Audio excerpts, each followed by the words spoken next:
कसं एकंदरीत देशामध्ये तुम्ही परिस्थिती पाहिली आणि बिहारचं उदाहरण घेतलं तर राजकीय गोंधळ आणि घोळ प्रचंड या मतदार यादीमध्ये झालेला आहे. आणि त्यासाठीच पक्षप्रमुखाने आज हे शिष्टमंडळ ह्या ठिकाणी पाठवलं होतं की नक्की परिस्थिती काय आहे.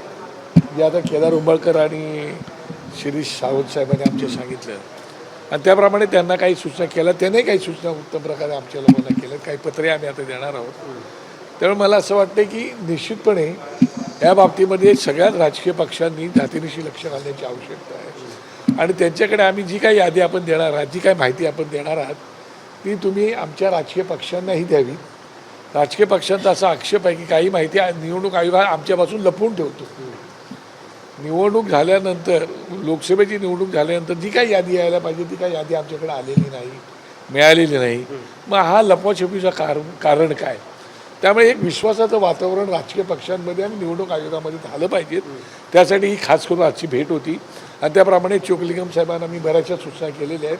काही सूचना आणखीन आम्ही करणार आहोत आणि त्या निश्चितपणे ते त्याच्यावरती सकारात्मक विचार करतील अशी आम्हाला पूर्ण खात्री आहे. काही ठिकाणी दुबार मतदार आहे, त्याच्या बाबतीमध्ये काही सूचना केलेल्या आहेत.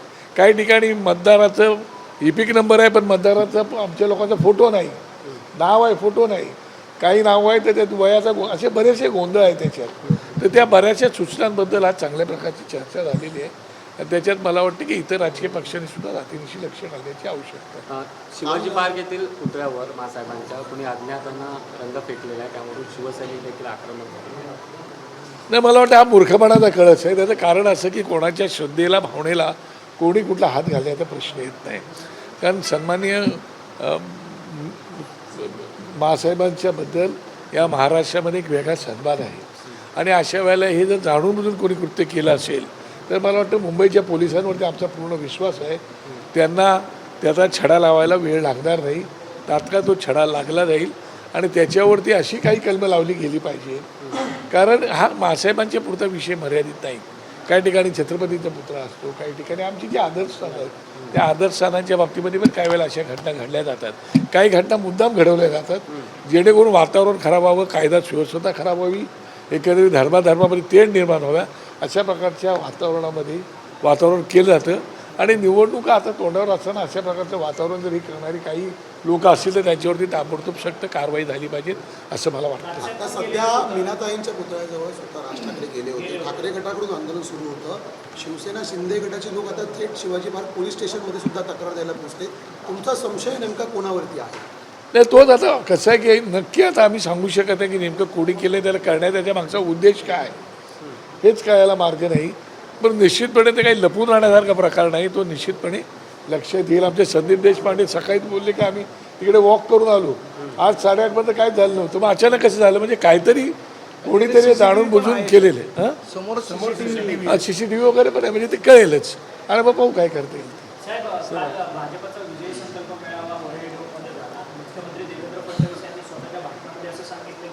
ठाकरे ब्रँड जो आहे तो संपलेला आहे. सगळ्या निवडणुकीमध्ये आम्ही बाळासाहेब ठाकरे हेच ब्रँड होते, आता हे भाऊ ब्रँड नाही. मला असं वाटतं की महाराष्ट्रातल्या लोकांना आणि मराठी माणसाला आणि इतर भाषिकांनाही ठाकरे काय त्याची पूर्ण कल्पना आहे.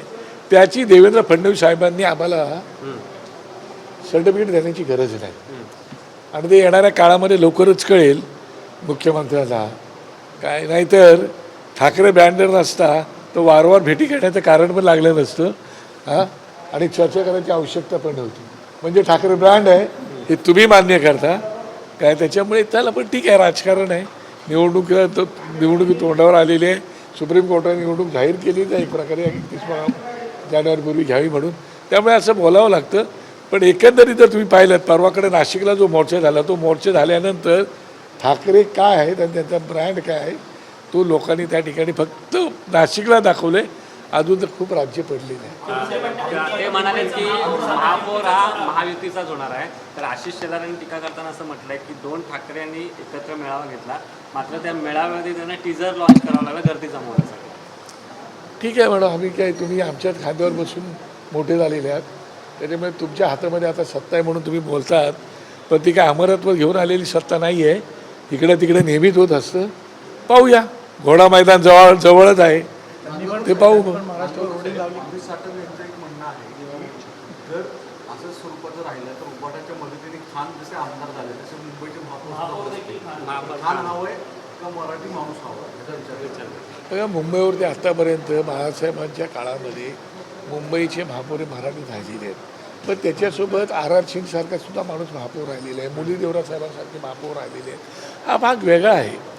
परंतु जर तुम्ही अशा प्रकारच्या भावना घेऊन जर जाणार असाल तर त्या लोकांच्या भावनांशी तुम्ही खेळतात आणि त्याचा परिणाम निवडणुकीत तुम्हाला दिसेल.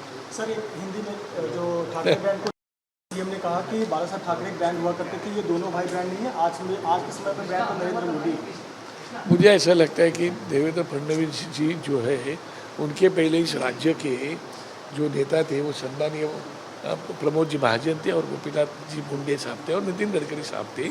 तो उन्होंने बाला साहब जी के साथ में बहुत अच्छा नाता रख के उन्होंने अपनी खुद की पार्टी बाला साहब के साथ हाथ मिला के बड़ी की है.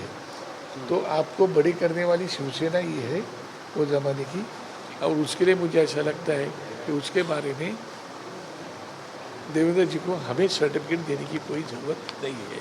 क्या करना है. एक प्रश्न सर, भाजप नेत्यांच्या आणि ठाकरेंची सुरू आहे, ब्रँड नव्हतं तर भेटीगाठीची गरज काय.